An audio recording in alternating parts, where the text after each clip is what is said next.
Hello.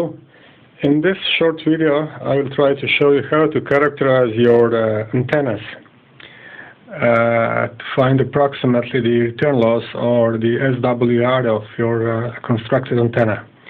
So I will use again simple equipment, just a DVB-T dongle, noise source as a generator.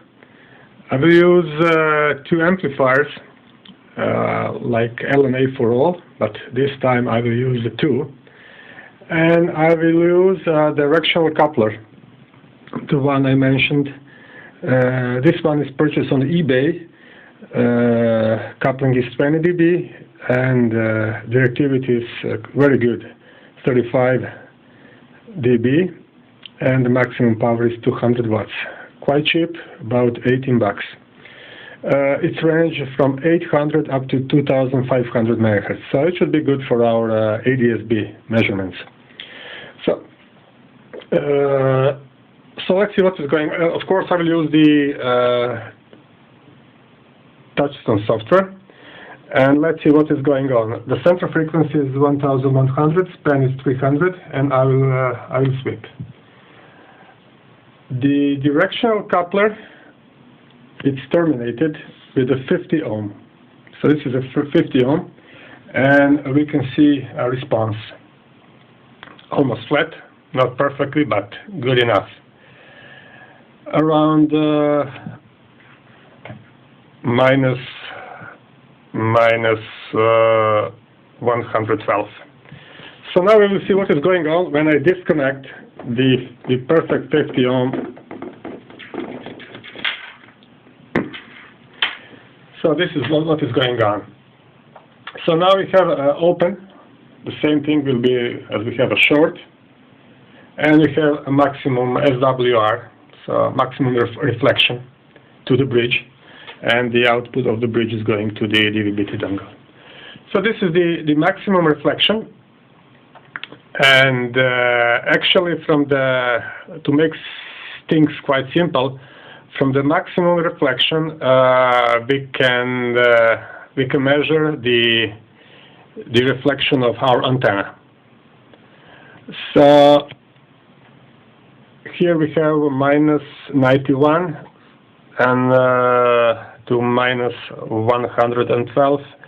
We have something like 23 dB of range we can measure. Of course, we are limited with the directional coupler and the signal dynamic range of the software, but accuracy is mainly depending on the directional coupler. So let's try to connect the real antenna. I will connect my ADS-B folded monoball antenna. So the antenna should work on 1090 megahertz, and let's see what is going on.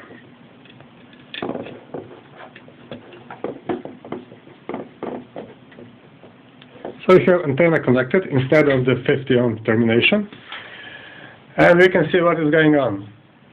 This is a response of our antenna. So I can observe on 1090 megahertz minus 111, minus 112, comparing to the minus 91. Means that I have return loss on this frequency something like 23 dB, which is not bad. It corresponds the SWR of 12102 approximately, which is more than good enough for this purpose. Of course, the return loss on, let's say, 950, it's minus 92. It means comparing to the minus 88, just minus 4